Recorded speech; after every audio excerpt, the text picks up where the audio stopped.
Média sur Europe 1, 9h30, 11h tous les jours avec Thomas Hill et votre invité ce matin, Thomas. Oui, je reçois ce matin Nathalie Lévy qu'on retrouve tous les soirs En Aparté et qui lance demain, en deuxième partie de soirée sur Canal+, une nouvelle collection d'émissions intitulée Inoubliables, nos chers grands-parents. Jamais je n'oublierai les liens que j'ai tissés avec ma grand-mère Rosine. Son infinie tendresse, ses mots réconfortants, sa bienveillance inconditionnelle. Elle a été mon phare, mon héroïne, mon inoubliable. Et vous, quel trésor gardez-vous de vos aïeux ? En quoi vos grands-parents ont-ils forgé la personne que vous êtes devenue ? Cette nouvelle émission, c'est un peu la mise en image, Nathalie Lévy, de votre livre, Chers grands-parents, paru l'an dernier, où vous interrogiez déjà des personnalités sur l'importance que leur grand-père ou leur grand-mère avaient eu dans leur vie. C'est ça ? Oui, c'est un peu ça, effectivement. C'est aussi, dans cette ère du buzz, et on l'a entendu à l'instant avec Jean-Luc, c'est aussi une manière de prendre le contre-pied et d'aller raconter ce que sont nos racines, nos ancêtres, à la fois tout ce qu'ils nous ont apporté, la manière dont on s'est forgé à leur côté. Et je dis ça parce que je l'ai observé aussi dans la société, dans le monde des artistes, des personnalités politiques aussi. Le président Nicolas Sarkozy qui parlait de son grand-père Bénédicte Malat, qui clairement a développé chez lui, a même fait naître ses convictions politiques. Le président Macron aussi, dont on se souvient que il a quitté comme ça une réunion avec François Hollande à l'époque parce qu'il apprenait le décès de sa grand-mère. Enfin. Et pourtant, il était largement adulte et déjà en responsabilité. Voilà, il y a des personnalités, Clara Luciani dans le monde du divertissement, Julien Doré, les artistes, Juliette Armanet qui a fait un gros documentaire sur sa grand-mère, etc. Énormément de gens, énormément d'artistes sont influencés très structurés par l'image et par l'amour de ses grands-parents, bien entendu. Et puis c'est une manière originale de se raconter, de raconter aussi des morceaux d'histoire. C'est ce que vous faites là avec Michel Hazanavicius dans ce premier numéro que j'ai pu voir, qui sera diffusé demain soir. Michel Hazanavicius, il va vous raconter son histoire, celle de ses 4 grands-parents, parce que lui, il a tenu à parler des 4. Oui, c'est ça. C'était un peu un défi pour moi, parce que c'est plus compliqué effectivement quand il y a 4 figures, et en plus 4 figures chargées. Donc effectivement, il y a un grand-père avec une histoire très romanesque, déjà très cinématographique, qui quitte à 12 ans la Lituanie, en passant par l'Ukraine, la Pologne, et puis qui va atterrir Cavalier Gaucho en Argentine, avec un destin dont Michel ne connaît pas finalement tous les ressorts parce qu'il y a eu des choses un peu tortueuses. Une grand-mère qui a été tricoteuse. Il y a des métiers dont on ne se souvient plus non plus. Des métiers qu'on raconte dans cette émission, des territoires qu'on raconte, des façons de faire qu'on raconte, qui n'existent plus, dont les jeunes n'ont même pas l'idée. Ils pensent que c'est une légende. Donc c'est aussi ce moyen-là de remettre en lumière et de raconter l'histoire avec un grand H et la petite histoire. Et ce qui est bien pour vous, c'est qu'il a beaucoup de documents. Il a même filmé, interviewé une de ses grands-mères. C'est précieux comme matière pour vous. Mais j'imagine que vous aurez pas ça à chaque fois.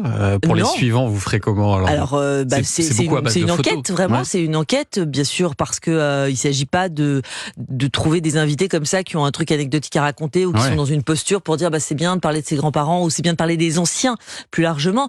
Non, moi je travaille minutieusement à ça depuis déjà des années et vous les faites bosser eux aussi, j'imagine. Je leur demande d'ouvrir leur boîte à souvenirs, leur tiroir, leur malle, effectivement. Alors évidemment, quand il s'agit d'Anna Girardot, qui est une toute jeune femme, c'est plus facile parce qu'elle a connu ses grands-parents jusqu'à il y a encore pas si longtemps, et donc elle a plein de photos couleurs, des choses dans son téléphone, etc. Quand il s'agit de Jacques Weber, qui était dans mon ouvrage, là c'était plus compliqué, j'aurais pas pu le mettre en image parce qu'effectivement il y a moins de clichés. Et alors c'est tourné au studio Harcourt, et il faut souligner la réalisation très soignée de Serge Calfon. Voilà. Évidemment. On retrouve d'ailleurs un petit peu le style qu'il a pu développer par exemple dans les docs Un jour un destin avec Laurent Delahousse. C'est un très bel écrin pour les confidences, quoi. Ça vous aide aussi. Oui, c'est un bel écrin pour les confidences. Ce qui était intéressant aussi avec Harcourt, c'est bien sûr le relais cinématographique, artistique, bien sûr, ces images léchées dont on connaît la patte Harcourt.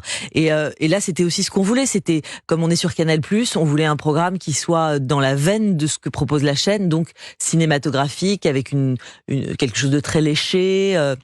Et puis pour parler des témoins d'un autre siècle ou de ce début de siècle, c'était important aussi d'avoir ce genre de réalisation. Et puis alors à la différence d'En Aparté, là cette fois-ci vous êtes aux côtés de vos invités, que vous pouvez regarder dans les yeux. Est-ce que ça change vraiment quelque chose pour vous dans la façon de les interroger, ou finalement tout ça c'est juste de la forme ?